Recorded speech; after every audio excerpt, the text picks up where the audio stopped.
tais. Entretanto, cabe-lhe conhecer a prudência e o valor dos elementos colocados à sua disposição na experiência edificante da terra.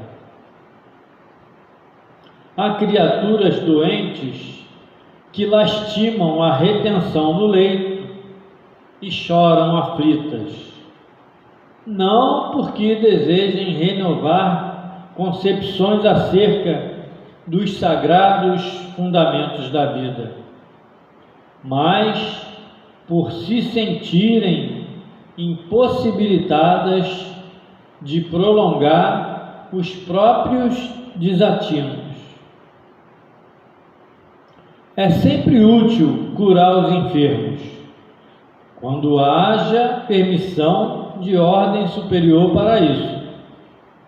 Contudo, em face de semelhante concessão do Altíssimo, é razoável que o interessado na bênção reconsidere as questões que lhe dizem respeito, compreendendo que raiou para o seu espírito um novo dia no caminho redentor. Bom, aí aqui a gente que já conhece um pouco dos ensinamentos do Livro dos Espíritos, as orientações que os Espíritos transmitiram a Kardec, aí vale a gente refletir, né? Que somos espíritos, que fomos criados simples e ignorantes e que precisamos vivenciar experiências no corpo físico para que a gente se aperfeiçoe. É uma caminhada longa que a gente pode ou não acelerar de acordo com a vontade que a gente imprima isso. E as responsabilidades que a gente tem enquanto espírito, enquanto alma encarnada, responsabilidade da manutenção da saúde do corpo, responsabilidade de observar as leis de Deus para que a gente possa caminhar no caminho correto, sem desvirtuar, sem cair nos erros, nos equívocos que nos atrasem a caminhada e que provoquem em nós enfermidades que venham a se refletir no corpo físico.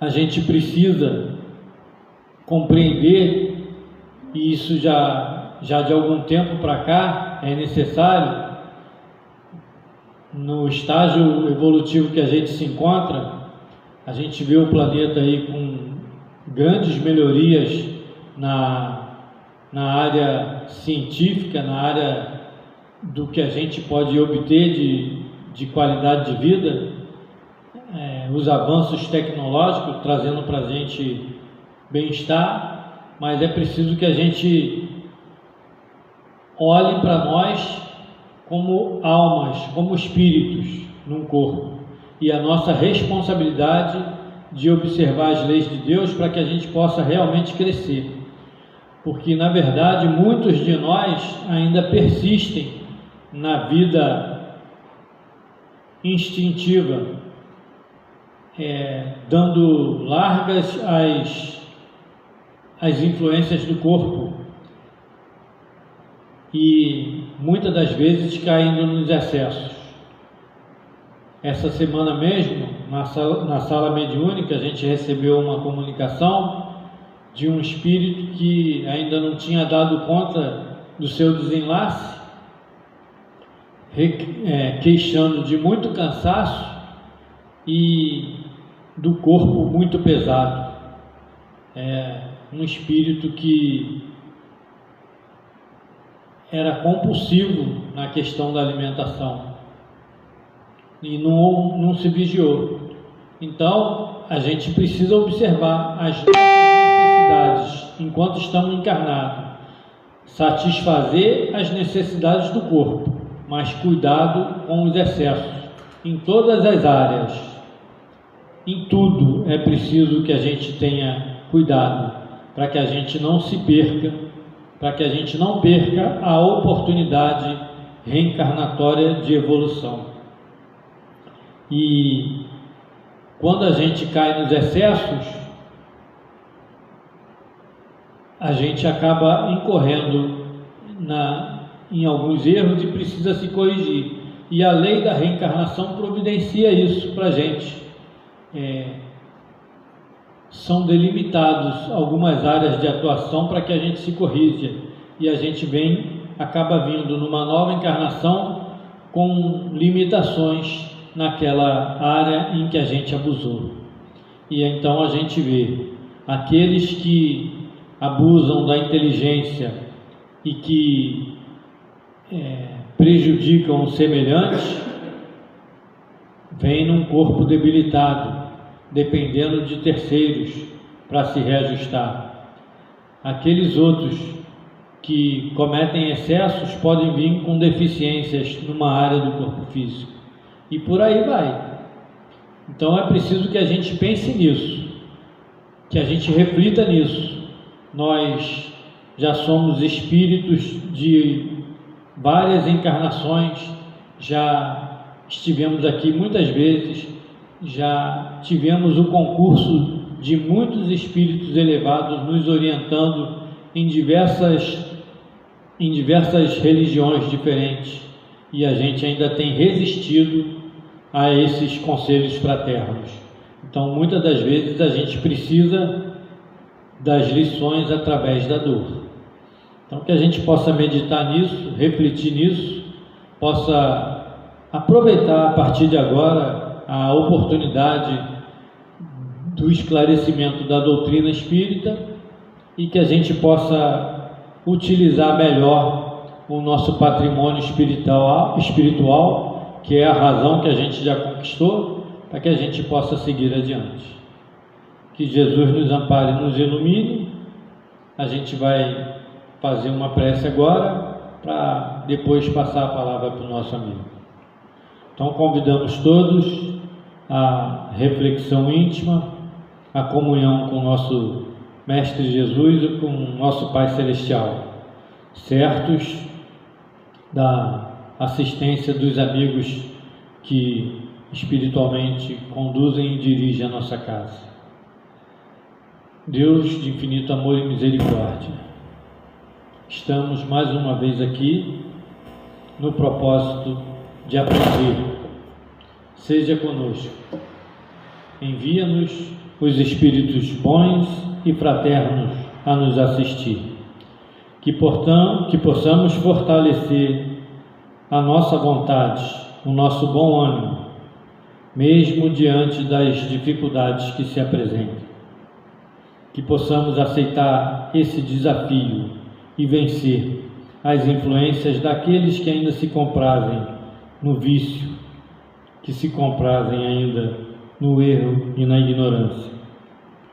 Que possamos ser envolvidos no Teu amor, a fim de que possamos meditar nos Teus ensinamentos e buscar forças morais e psíquicas para crescer em espírito e em verdade. Abençoa, Senhor, a nossa casa, abençoa os nossos dirigentes nos dois planos da vida. Abençoa-nos no nosso propósito de evangelizar e de nos evangelizarmos.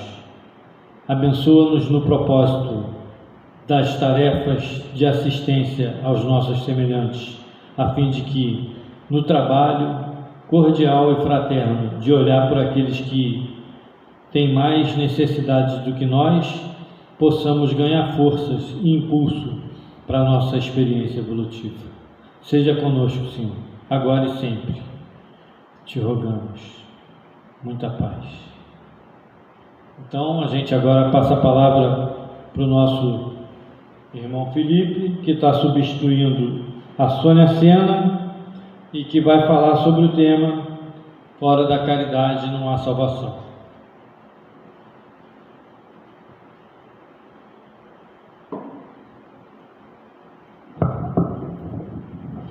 Boa noite, amigos. mais uma vez é uma alegria estarmos na nossa casa, divulgando um pouco a mensagem consoladora da mensagem de Cristo e também estudando um pouco da codificação de Kardec, falar um pouco do Evangelho, livro este, obra esta que comemora 160 anos esse ano de codificação, né? Que a gente possa passear pelos capítulos, falar de Evangelho, falar da essência da moral de Cristo, para que a gente possa promover consolo aos amigos que estão nos assistindo ou àqueles que estão precisando de beber um pouco dessa fonte da qual a gente tanto busca, almeja para seguir o nosso caminho. Estamos aqui substituindo nossa irmã Sônia, que ela não pôde vir, só não está passando muito bem, e a gente já tinha desenvolvido esse assunto antes. Eu falei 15 dias atrás, né? Vocês vão ter que ter a paciência de me ouvir novamente. Eu falei sobre o homem de bem na última, e agora eu vou falar de fora da caridade não há salvação, capítulo 15 do Evangelho segundo o Espiritismo. Quando a gente fala de caridade, a gente até pensa assim, é um assunto fácil de se falar, um assunto fácil, é um assunto que nós já entendemos de que é justamente a principal ferramenta, é nossa essência para que a gente possa continuar a ser melhor, né? Na proposta de ser melhor é justamente o Espiritismo nos convida de que precisamos exercitar a caridade em todos os momentos, né? A todo instante. Apesar de a gente achar que é fácil, mas muitas das vezes a gente tem oportunidades às nossas vistas e muitas das vezes a gente desperdiça, ou então planeja demais, pensa demais e quando executa é tarde demais. Então a gente muitas das vezes hoje a gente precisa lembrar bem de que o capítulo 15 do Evangelho, quando Haroldo Dutra fala para a gente de que quando a gente fala de que a essência de uma obra, a essência de alguma concepção, de alguma obra-prima, ou então se a gente for exercitar um filme, um livro, o meio dessa obra tem uma importância suma, né? A gente ali mostra justamente o que o autor quer demonstrar. Ali é justamente o ápice daquilo que ele quer revelar.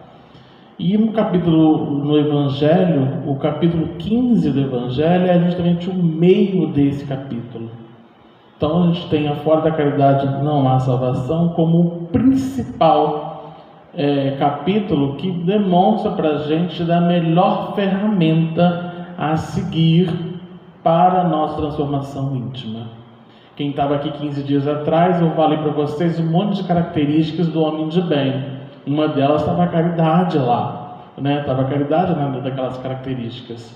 Mas o mais interessante de todas aquelas características, no final os Espíritos revelam de que todos aqueles que esforçam para cumprir essas características, ou não para ser homem de bem, já está fazendo a sua parte, já está seguindo ali o trilho justamente dessa construção do homem novo. Porque quando a gente fala tanto de regeneração, quando a gente fala tanto dessa mudança íntima, é justamente a oportunidade que o planeta está nos dando de fazer uma transição e entender de que para ser melhor eu preciso exercitar, eu preciso vivenciar. E essa foi a metodologia de Jesus.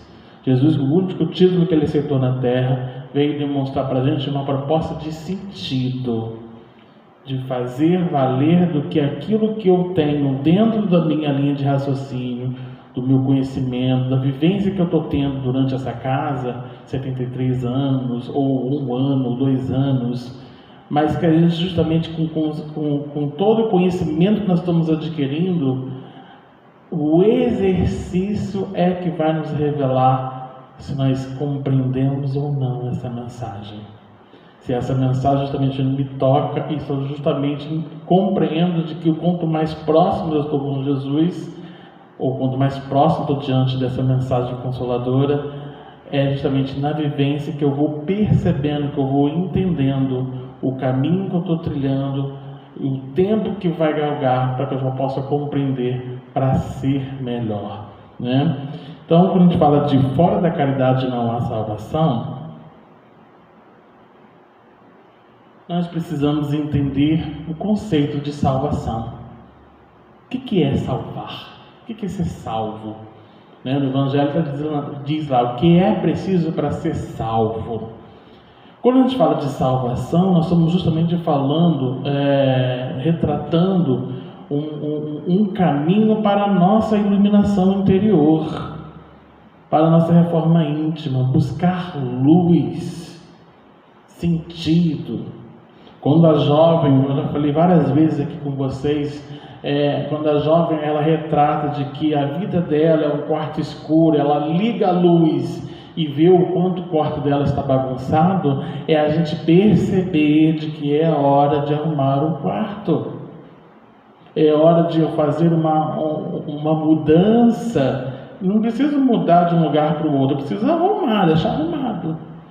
Mas nossa cama, todos nós fazemos todo dia nossas obrigações diárias. Tem dia que dá uma preguicinha ou outra, mas a gente tem que deixar arrumado, porque uma hora ou outra a bagunça vai nos incomodar, vai justamente perceber de que, nossa, não está legal, né? Eu preciso arrumar. E aí ela revela de que o Espiritismo é justamente esse clarão. E quando a gente fala de salvação, é a gente justamente perceber de que é o momento de a gente promover a nossa autoiluminação. Vós sois a luz do mundo, como diz Jesus. É que a gente possa justamente entender de que estamos aqui com o objetivo de propagar essa luz que está aqui dentro. E que ela possa acender ainda mais, radiar ainda mais essa fonte que envolve a todo o nosso entorno. Então, fora da caridade não há salvação. Ou seja, se eu busco a iluminação interior, eu preciso da caridade. Eu preciso do exercício da caridade. Já resumi, né? Acabei a palestra. Não é bem isso. Mas é só para a gente entender de que a máxima, fora da caridade não há salvação, é a gente entender de que o caminho para ser salvo, esse caminho, o que é preciso para ser salvo, é justamente buscar essa iluminação.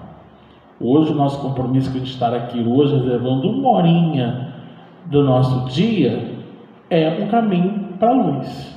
É buscar um momento de conexão, porque essa casa está preparada para que a gente possa perceber, refletir durante todo o tempo que nós tivemos hoje. E agora que a gente justamente tem um momento oportuno de fazer essa conexão oportuna para caminharmos a esse caminho de luz, para chegarmos aqui a esse caminho em que todos nós vamos chegar. Todo mundo, na medida do tempo, vai chegar a esse horizonte. E aí no capítulo ele começa falando para a gente de que não podendo amar a Deus sem praticar a caridade para com o próximo, todos os deveres do homem se resumem nessa máxima: fora da caridade não há salvação. Nesse capítulo tem justamente revelando para a gente um mandamento maior, e Jesus ele resume a lei, né? A primeira revelação ela tem um sentido, ela tem um objetivo de mostrar para a gente a revelação dessas leis. A gente está em contato, em conhecimento, é apresentado ali essas leis naturais para aquele povo. A mesma coisa hoje para a gente, quando é apresentada para a gente propostas tecnológicas que a cada dia se aperfeiçoa, e a gente vai aprendendo a se familiarizando sobre essas tecnologias. Naquela época eram reveladas essas leis. Hoje, justamente Jesus ele resume tudo isso numa trilogia do amor. E se a gente for colocar dentro de um triângulo, ele não tem lá um lado preferido. Ele justamente perpassa por todos esses três itens, que ele fala do amor a Deus sobre todas as coisas e o próximo como a si mesmo. E aqui justamente diz: se eu não amar o próximo, eu justamente não vou me compreender. Eu não vou buscar, vou ter dificuldade nesse caminho da autoiluminação. E se eu perceber de que Deus, com todas as oportunidades que Ele nos dá, a todo instante, e dentro oferecendo esse amor, porque a partir do momento em que eu me ofereço de todo amor para aquele próximo que está mais perto de mim, seja na família, seja na comunidade ou no entorno, para que a gente possa perceber de que o ato de eu estar cuidando do meu irmão, que nós somos todos irmãos, filhos de um mesmo Pai, é que a gente possa perceber de que a caridade é o resumo disso tudo. Tanto que na lição do Evangelho mostra para a gente que toda a moral de Jesus se resume em caridade e humildade, o tempo todo. Caridade, justamente, que Ele revela para a gente uma proposta de vivência. O que Jesus fazia? Jesus, Ele ia de encontro, Ele buscava em conversas, Ele não dava resposta pronta. Ele queria mostrar em palavras, em atitudes, em exemplos. Todo momento Ele vivenciava e incentivava essa vivência. E a humildade justamente para que a gente possa perceber de que não precisava de ostentar, não precisava estar acima de ninguém. Às vezes Ele estava acima, mas Ele muitas vezes se nivelava para que justamente possa falar de cara a cara, ou então de olho a olho, junto com aquele personagem. E a humildade é justamente para nós um exercício, porque sabemos que tudo que a gente tem aqui hoje, como bens materiais, é transitório. É transitório, tem tempo. E é justamente o nosso exercício de compreensão de que hoje é na simplicidade, na pureza de coração, que a gente justamente vai tocar para esse caminho da espiritualidade maior. Não precisa daquela ostentação toda, ou então daquilo que muitas vezes não me preenche. A humildade, ela justamente ali é um caminho, como a única salvação, né? Caridade e humildade é o caminho único para essa salvação.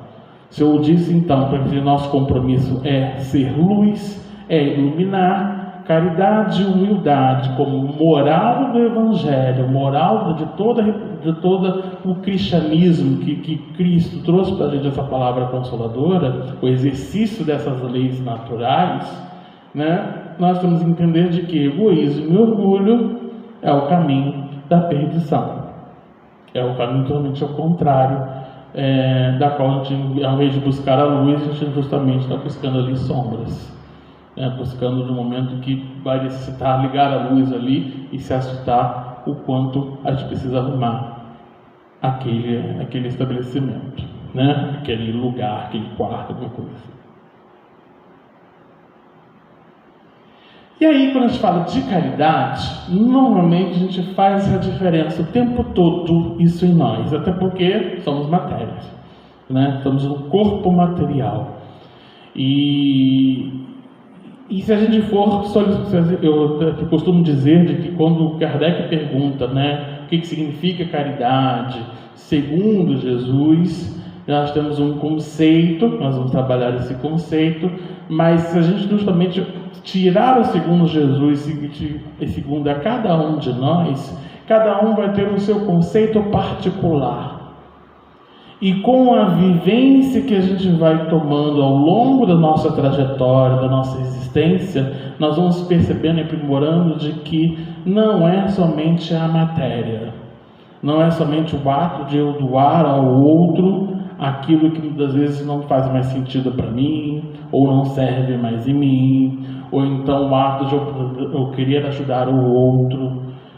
Faz sentido um pacote ainda maior, de ter um entendimento diante daquela pessoa que é necessitada, e que a gente possa entender de que a pessoa necessitada muitas das vezes não é ela que está precisando dessa necessidade, é você mesmo, é nós mesmos. Então, dentro da diferença, Emmanuel, no Consolador, fala para a gente de que as obras da caridade material somente alcança a sua feição divina quando colima a espiritualização do homem, renovando valores íntimos. O que Emmanuel quer dizer? Emmanuel que ele é aquele espírito objetivo, que deixa claro para a gente que ele é diretão, né? Ele não faz rodeios, ele fala mesmo o que ele tem que falar, ele fala na hora. E ele está falando para a gente de que não adianta nada eu aproveitar agora Natal, a nossa campanha de Natal aí, doar um monte de coisa, fazer um monte de doação, fazer tudo que é possível para ajudar todo mundo, mas se não faz sentido para mim, se essa doação não revela um momento de que eu estou oportunizando uma oportunidade de melhoria íntima, tem que fazer sentido, tem que justamente trabalhar ali com um grau de que a gente possa entender de que a espiritualização do homem, entender que aquele espírito ali também tem as mesmas necessidades que a sua, em espírito, e que possa fazer sentido, que possa fazer todo o diferencial sobre isso. Então, assim, a gente sabe de que há uma grande diferença de caridade material e a caridade moral, em que muitas das vezes, em muitas lições, eu não tenho a questão material para entregar, mas eu tenho a moral para que possa fazer a substituição e que eu possa aliar os dois dentro desse universo. E aí, meus amigos, nesse capítulo, Jesus ele revela para a gente, na parábola do bom samaritano, um sentido de caridade amplo aos nossos olhos. Lembrando que Jesus ele falava por parábolas, pois ali ele já entendia de que havia uma dificuldade de compreensão daquele povo, daquela população, daqueles personagens. Ele não poderia falar de uma forma direta, porque no tempo daqueles personagens precisava de maior vivência, de maior amadurecimento perante o contato desses ensinamentos. Então ele é um título de mestre que ele aceitou porque ele tinha uma didática, ele tinha uma metodologia diante de personagens que muitas vezes buscavam respostas mais profundas, mas principalmente objetivas. Vários daqueles personagens que buscavam Jesus buscavam alguma informação concreta, mas Jesus ele usava a parábola, ou ele usava a experiência de uma situação real que acontecia ali naquele momento, para que ele possa traduzir uma aprendizagem significativa. Aprendizagem que justamente a gente perceba de que ao longo do tempo, olha, aquela situação ali é isso, e nós vamos aprendendo.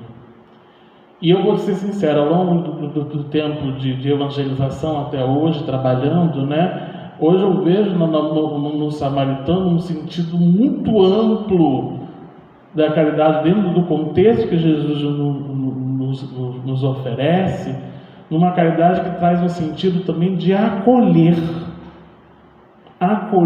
aquele irmão que justamente passa por dores profundas que deixam marcas. Lembrando a parábola, na síntese, que a gente já sabe de cor, a gente sabe de que Jesus ele traduz, ele revela, conta uma história de que um homem ele passa por Jericó em Jerusalém e dentro desse caminho ele é assaltado, agredido, em que ali há marcas profundas naquele personagem que ele não consegue se guiar sozinho. Ele tem dificuldade em chegar ao seu destino. E ali passam 3 personagens. Um é um sacerdote que olha, nem se sensibiliza e vai embora. O levita olha o sacerdote, olha o cara, a pessoa que caiu, e meio assim, o que eu faço, né? Meio em dúvida, ele também vai embora. O samaritano também passa ali por viagem, e se a gente for lembrar, no Evangelho, na introdução, Kardec ele traduz alguns personagens e fala um contexto desses personagens. Ele fala de publicano, ele fala de samaritano, ele traduz alguns personagens na introdução do Evangelho. E o samaritano naquela época não era bem visto. Era uma turma dita como rebelde, porque ele não seguia as leis judaicas. Ele era um personagem que todo mundo olhava meio torto. E esse personagem é que justamente ali atende aquela pessoa caída com tudo que ele tem, oferece tudo que ele tinha ali, e em seguida ele leva para uma hospedaria, paga o que tiver de pagar lá para ajudar na reconstrução desse homem e segue adiante, cumprindo. E ainda disse, se tiver alguma coisa que ainda não foi, que o ajuda não foi totalmente não foi justamente ajustada, né? Não foi justamente ali se tiver alguma coisa para melhorar ainda mais, pode me chamar que eu estou aqui à disposição. Foi mais ou menos isso que justamente que ele foi ali para que a gente, na hospedaria, ele foi justamente ali se voluntariar para dizer de que, olha, pode contar comigo. Mais ou menos isso. E aí, dentro desse campo, eu trouxe quatro campos para que a gente possa raciocinar dentro da parábola do bom samaritano.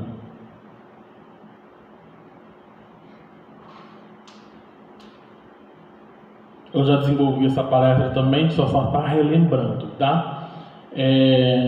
Uma é um diálogo do doutor da lei. Jesus ele conta essa parábola porque um doutor da lei conversa com Jesus. E aí dentro dessa conversa ele questiona Jesus, ele faz uma pergunta que é uma pergunta que, se formos nós e tivéssemos a mesma oportunidade, a gente também faria. Que é justamente que ele pergunta o que é preciso para herdar a vida eterna.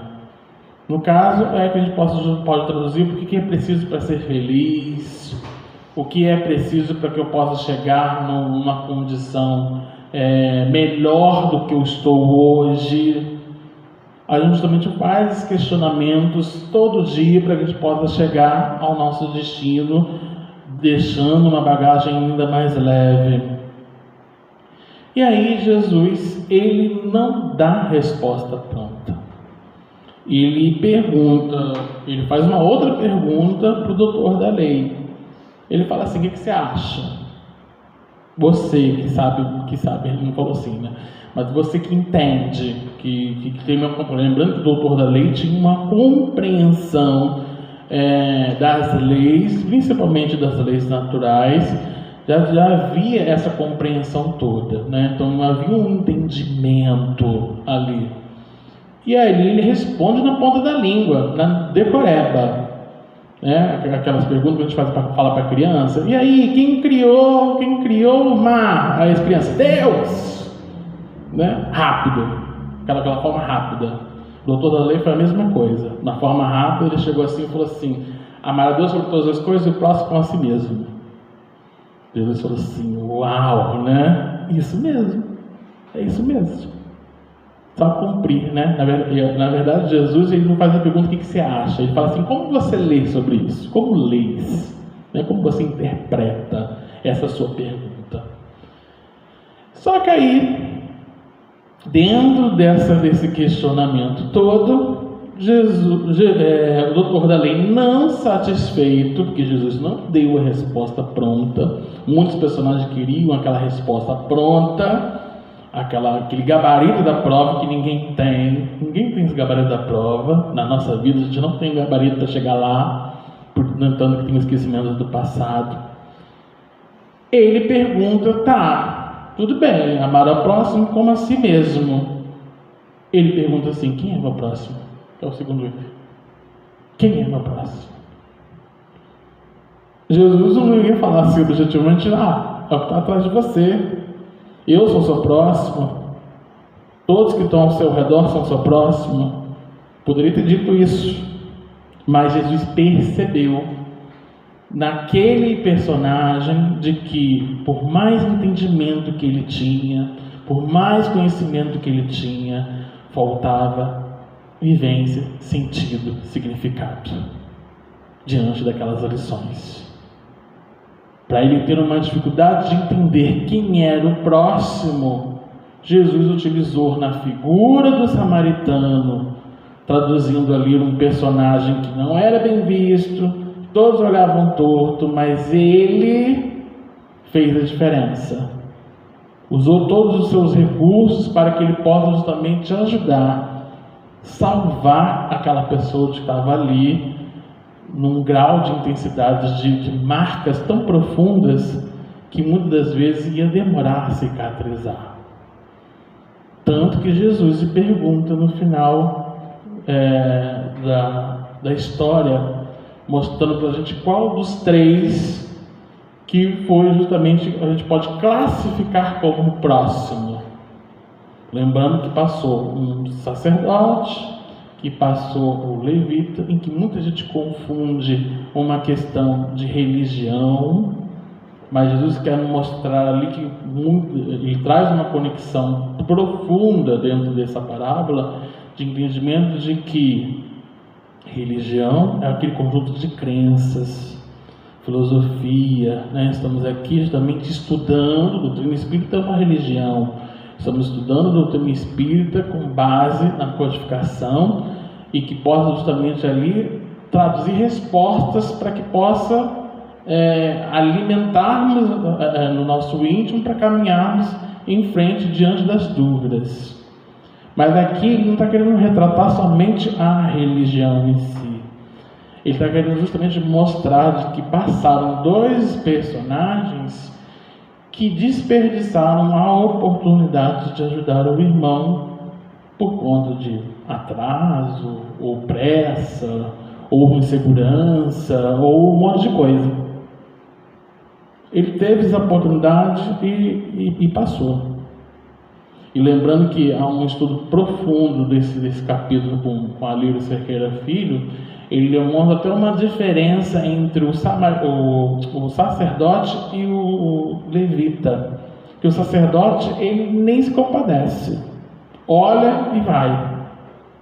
Já o levita olha o sacerdote, a postura dele. O levita é uma espécie de um aprendiz, é uma espécie de aquela pessoa ali de que vai preparar o terreno ou preparar a igreja para que o sacerdote possa levar a palavra do Evangelho. É meio que um aprendiz. Então ele observa e olha, e meio que, bom, ele não fez nada, também não vou fazer também. Vou embora. É aquele que se eu cair no buraco, eu vou cair também, né? É meio que isso. E a postura do samaritano é justamente para que a gente possa compreender de que ele deu tudo o que ele tinha naquele momento. Ninguém anda na rua hoje com kit de primeiros socorros, né? Ninguém anda. Eu, por exemplo, na minha mochila não tenho isso. Mas ele ofertou o que ele tinha, improvisou o que ele teve para justamente dar ali pelo menos um momento que ele possa caminhar sem dor, ou então que as marcas sejam menos doloridas. Ele fez de tudo para diminuir a dor daquele homem, aquela pessoa que estava caída, lembrando de que aquele homem que está caído somos nós. E o ato dele levar para uma hospedaria é justamente ofertar o entendimento de que não estamos completos. E a hospedaria é justamente aquele ambiente que possa justamente dar ali sentido e consolar diante daquela dor. Pode ser uma igreja, pode ser um centro espírita, pode ser uma ONG, ou então um centro em que possa justamente ali, ou um hospital, né, que possa justamente auxiliar naquela dor. Pode ser qualquer coisa. Mas ele se oferece dizendo de que cuida dele. O que você precisar, entre em contato comigo. Estou aqui. E aí, por que eu falo que tem uma diferença e por que o samaritano mostra para a gente um sentido diferente, apesar de escutar várias vezes essa história? Garanto que quando a gente escutou pela primeira vez, a gente já entendeu o significado ali do sentido da caridade, do amor ao próximo. Hoje, mais amadurecidos, nós entendemos de que olha o quanto de instrumento nós temos, que não precisa somente o ato de eu dar algo para alguém.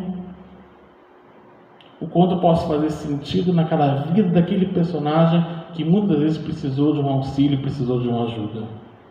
E hoje a gente vê aí, por exemplo, os desastres naturais que acontecem no nosso país, devido ao clima, circunstâncias que a gente tem, o quanto de pessoas em que se desdobram para salvar o outro, às vezes até um desconhecido. Ou até mesmo aquela pessoa que convive há anos e se dedica para que ela possa ali ter um caminho de menos dor, de menos sofrimento. E aí a resposta de Jesus, a resposta do doutor da lei, né, quando Jesus pergunta qual daqueles três ali é o mais próximo, aí ele fala aquele que usou de misericórdia, aquele que usou de compaixão. Jesus simplesmente já ouviu do rapaz, ouviu do doutor da lei a resposta que ele ia dar, com a resposta objetiva que ele tanto queria ouvir naquele momento. Se ele perguntou quem era o próximo, ele percebeu de que aquele que se dedica para o outro é justamente estar ali se dedicando a ele mesmo, mas entendendo de que aquele ali é o seu próximo, aquele que está agindo com misericórdia. Então eu acho bem profunda essa parábola e a gente precisa justamente entender a dimensão que Jesus está nos mostrando nesse estudo, nessa parábola, entendendo de que a caridade ela vai além do quilo de alimento, ela vai além da roupa, ela vai além de dinheiro, ela vai além de muitas coisas. Não desmerecendo quem contribui, a gente precisa entender bem isso.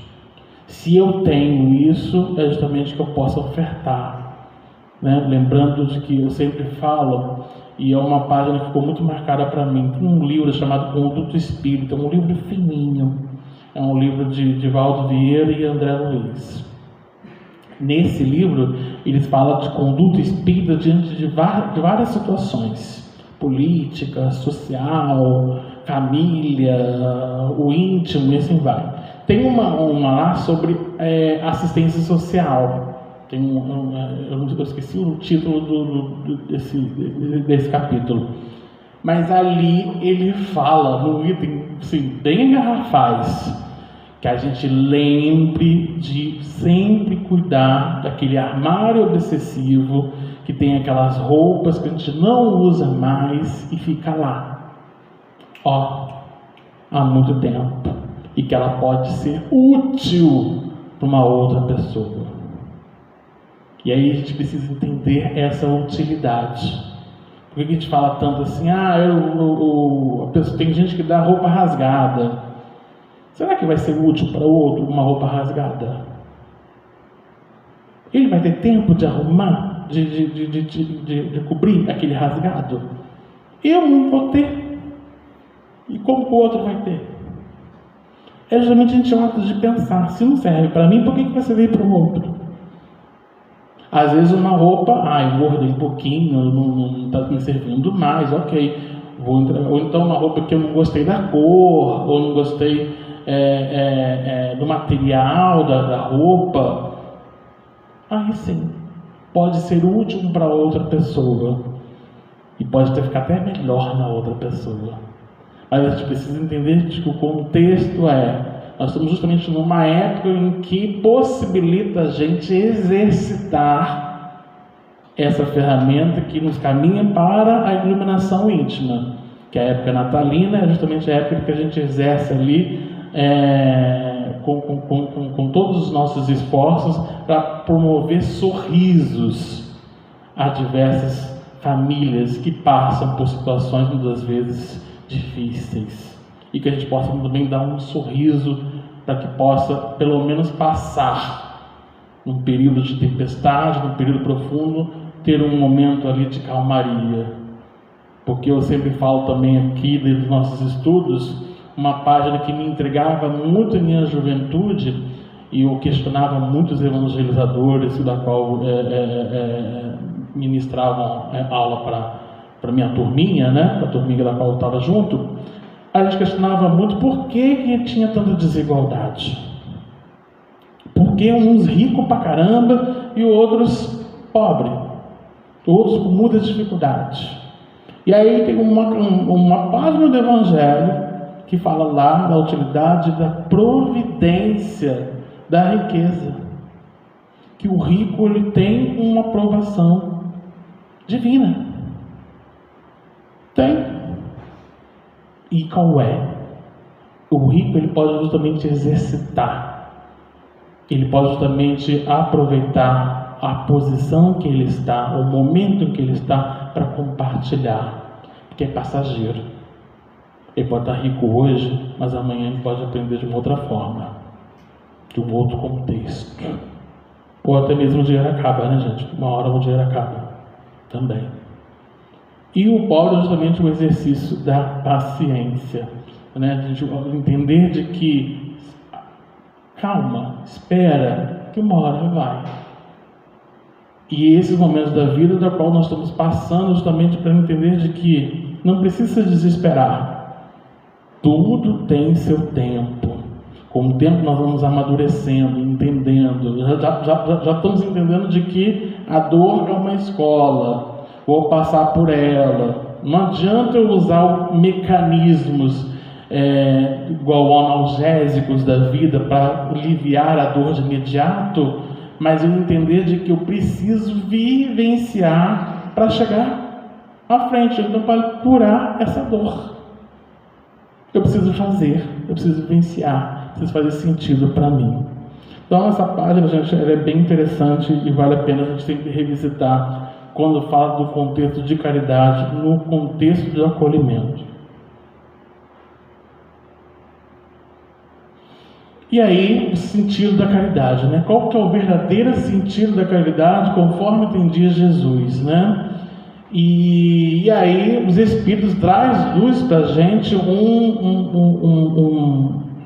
um contexto bem amplo dentro do campo da caridade, que é benevolência, justamente fazer o bem a todos, praticar o bem a todos, difundir, divulgar, levar o bem onde for preciso.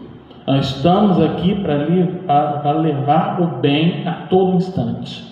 Benevolência, indulgência para com as imperfeições alheias, é entender de que o outro erra, assim como eu também posso errar. E aí Jesus fala lá, mostra para a gente, né? Atire a primeira pedra aquele que tiver pecado, né? Quem tem o pecado ali, tira. Quem nunca errou, né? Ainda mais nós que estamos num planeta de provas e expiações que está caminhando propenso para isso, né? Ter clemência, misericórdia com as imperfeições alheias, até porque eu sou imperfeito. Todo mundo está numa condição de perfeição. E o perdão é justamente o ato de desculpar essas ofensas, esquecer justamente de que ele teve um equívoco ali e justamente seguir em frente. Todo mundo erra. Não adianta ficar alimentando aquele problema, alimentando aquela questão. É você se desculpar e justamente ali seguir o caminho que ambos estão aqui para esse reajuste, para aprender com os erros. Eu falo aqui sempre, gente, todo mundo vai caminhar para o erro. Nós caminhamos para o erro, porque nós estamos num planeta ainda de provas e expiações que a gente é testado o tempo todo. E o erro é justamente uma oportunidade de que a gente possa ajustar e nunca mais errar. Insistir no erro aí já é rebeldia. Aí a gente justamente é o fato de que a gente não está compreendendo, está sendo rebelde. É por isso que tem a expiação. Porque uma hora tem a oportunidade diversas. Várias oportunidades foram dadas. Uma hora não conseguiu, vai ter que ter um momento imposto ali que não vai ter como fugir. Vai ter que fazer. E aí eu trago para vocês exercícios para que a gente possa compreender o que é benevolência, o que é indulgência, o que é perdão. A benevolência, ela trabalha em favor do semelhante, fazer o bem ao outro, dar um sorriso, para que ele possa se sentir bem, fazer bem, né? E aqui, na benevolência, a gente tem a união de caridade material com caridade moral. É na benevolência que a gente justamente tem os dois trabalhos envolvidos na benevolência, na prática do bem. Na indulgência, a caridade moral está muito envolvida, justamente ter a solidariedade em face das limitações e fraquezas do próximo, perceber de que ele não está no momento bom. Vamos compreender, vamos fazer uma prece, ou então dar um estímulo para que ele possa seguir o seu caminho, que assim como o amigo está em fraqueza, também possa estar nesse momento de fraqueza no futuro. O perdão é o esquecimento do mal que tenha sofrido de alguém, num ato de tolerância que se exprime a compreensão, né? Que a gente possa justamente tolerar ali, naquele momento de que possa esquecer de vez aquela prova, ou então aquela situação de que muitas vezes a ofensa ela possa se transformar num momento de aprendizado do amor, né? E aqui também um grande exercício da caridade moral. Diga.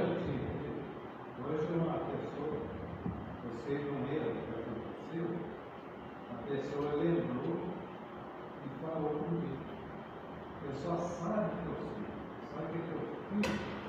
Eu falo assim, você lembra disso? Você lembra aquele negócio assim? Não. Pronto, ele não perdoou. Já lembrou. O perdão é totalmente esquecer as ofensas, esquecer e parte para outra. E Jesus o tempo todo mostrando em sua metodologia isso, mostrando para a gente de que não deseja o mal, aquela pessoa de que não dá bem com você, não deseja o mal, dar a outra face, se ela vem com agressão, dar a outra face. Mostra que você justamente traduz ali um verdadeiro sentido de que eu estou acolhendo, para que você entenda de que eu estou aberto à compreensão de que todos nós estamos navegando no mesmo barco. Está todo mundo passando pelaquela tempestade que Jesus dá um sermão naquela pessoa, no rapaz que acorda ele, fala assim, nós vamos morrer, e aí ele fala, cadê sua fé? Né? Cadeira ali, a essência desses ensinamentos para você colocar em prática. Só para a gente encerrar, e aí eu acho que é um capítulo que a gente fala muito quando fala de caridade, e a gente tem muita dificuldade nesse assunto, que é justamente esmola. E tem uma página belíssima de Emmanuel no Fonte Viva, que ele traduz para a gente dois campos ali que convém a gente pensar na situação da esmola. Porque normalmente a gente tem um dinheirinho aqui, aí a pessoa te pede, a gente pensa 1000 vezes, né? Eu vou fazer isso, vou fazer aquilo. A gente pensa em 1000 coisas. Tem 1000 classificações diante do que vai dar para o semelhante. E aí Emmanuel começa falando assim, dai antes a esmola do que tiverdes. Dar o que temos é diferente de dar o que determos. E aí ele diz para justamente entender de que hoje eu tenho, amanhã posso não ter, que é passageiro, é transitório. Às vezes eu tenho hoje, amanhã não tenho. E ali ele justamente faz umas perguntas dentro da ação que a gente for fazer no campo da caridade. Vou ler as perguntas que convém de refletir. Que ele diz assim: O que temos nós para dar? O que a gente tem para dar? Que espécie de emoção nós estamos comunicando com o outro? Estou entregando aquela roupa, mas eu estou entregando aquela roupa com aquela cara feia? Uma cara de que eu não comi feijão, eu não acordei bem, entregando estressado. Que emoção nós estamos entregando? Que reações provocamos? Que distribuindo com os nossos companheiros de luta diária? Qual é o estoque de nossos sentimentos? Que vibrações nós estamos espalhando? E aí Emmanuel conclui de que dai esmola de vossa vida íntima e ajudai por vós mesmos. É entender de que dentro do contexto que a gente acha que é pequeno, a esmola é uma coisa pequena, mas entender de que aquilo ali não vai fazer diferença para aquela pessoa, é para mim. É pequeno. Hoje eu tenho, amanhã eu vou precisar. E pode ser o companheiro que pode me ajudar. É ele que vai me auxiliar. E a gente precisa entender justamente de que é uma oportunidade. Muitas das vezes a gente defronta com várias oportunidades no caminho em que a gente possa ofertar uma ação. E muitas das vezes a gente não ajuda porque a gente planeja muito. E aí lembro muito Chico quando ele fala que quando a caridade é muito discutida, o serviço chega tarde. E aí a gente precisa justamente entender essa oportunidade que a gente tem de exercício para o caminho da nossa autoiluminação. E para encerrar, a caridade é a sublime palavra que sintetiza todas as virtudes. És tu que há de conduzir aos povos à felicidade. Quando Jesus fala que a felicidade não é deste mundo e que a gente conquista, que a gente traz felicidades relativas, né? Que isso vai construindo, é a caridade, o seu perfume. O perfume da caridade é que vai nos galgar ali para chegarmos ao destino ou ao caminho dessa felicidade interior, promovendo a iluminação íntima. Os irmãos, que a gente entenda de que a caridade é assunto básico, mas é justamente o mecanismo preciso para o nosso autoconhecimento e sermos homens de bem e sermos pessoas, agentes melhores para seguir o caminho preciso que foi firmado no nosso planejamento encarnatório. Tá bom? Tenha todo mundo uma boa noite e agradeço o carinho de todos.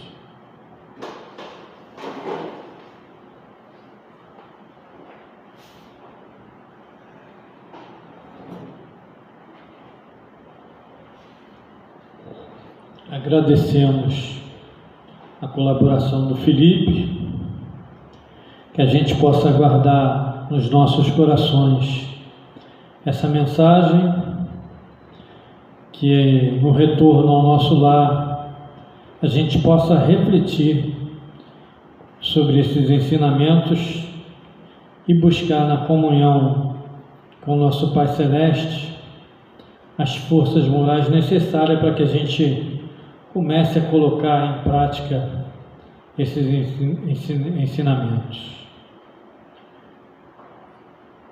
Que Deus abençoe e inspire nosso companheiro, seu bom anjo guardião, que o inspira nas suas palestras, nos seus estudos, e que nós possamos elevar o nosso pensamento ao Pai Celeste mais uma vez, agradecendo essa oportunidade de conhecimento que chega até nós, a fim de que a gente possa ser envolvido nas harmonias celestes do nosso Mestre Jesus e envolvidos nesses fluidos cariciosos que Ele emite para nós, que possamos retornar aos nossos lares fortalecidos e amparados, que possamos levar àqueles com quem a gente convive essas vibrações de paz e de serenidade, que possamos aprender desde já, no convívio com os nossos próximos, o espírito de fraternidade e de cordialidade. Seja conosco, Mestre Jesus, agora e sempre. Abençoe e inspire a cada um de nós nas nossas atividades. Abençoe e inspire a nossa casa no projeto de evangelização. Abençoe e inspire os nossos diretores, os nossos dirigentes. Abençoe e inspire os nossos evangelizadores. Senhor, nossa casa está aberta, que possamos estar prontos no trabalho de evangelização, que possamos receber evangelizandos de todos os matizes, adultos e crianças, que possam vir a nós em busca de conhecimento, em busca de sabedoria, em busca de espiritualidade. Abençoa, Senhor Deus, a cada um de nós. Abençoa aqueles que convivem conosco. Abençoe essa localidade onde está implantada essa célula de amor e de luz. Olha, Senhor Deus, pelos nossos governantes em todas as esferas, municipal, estadual e federal. Olha pela humanidade, Senhor Deus, para aqueles que vivem situações difíceis, para aqueles que ainda sofrem na carne as dores do corpo, para aqueles que têm dificuldade de conseguir o alimento de cada dia, e que possamos, Senhor, tocar os corações dos nossos governantes e de todos nós, que possamos nos sensibilizar diante daqueles que precisam, possamos promover o bem. Assim sendo, Senhor, despede-nos em paz. Que possamos relembrar nesse momento a oração que Jesus nos ensinou. Pai nosso que estais nos céus, santificado seja, Senhor, o vosso santo nome. Venha a nós o seu reino. Seja feita a vossa vontade, aqui na terra como no céu. Pão nosso de cada dia, nos dai hoje e sempre. Perdoa as nossas ofensas, assim como nós perdoamos a quem nos tem ofendido. Não nos deixe cair em tentação, livrai-nos de todo mal, agora e sempre. Queremos lembrar aqui, antes de nos despedir, das atividades da casa, que nas quinta-feiras, amanhã, tem o estudo sistematizado. No sábado pela manhã, tem o sopão atendendo as comunidades fraternas. E, inclusive, nós estamos em campanha, porque está chegando o final do ano, e a gente atende a essas famílias carentes. E no mês de janeiro, a atividade da sopa dá uma parada. Então a gente precisa da colaboração de todos para conseguir formar a quantidade necessária de cesta básica para atender essas famílias. Então a gente continua em campanha e pedindo a colaboração de todos. No sábado à tarde temos a evangelização das crianças, dos adolescentes e dos pais que vierem também. Que todos possam trazer os seus parentes, seus filhos para a evangelização. No domingo de manhã, às 9 horas, temos novamente palestra pública. Na segunda-feira é o estudo do Evangelho às 19h30. Às 17 horas tem reunião privativa mediúnica para atender aos sofredores, aqueles que necessitam de esclarecimento e conforto.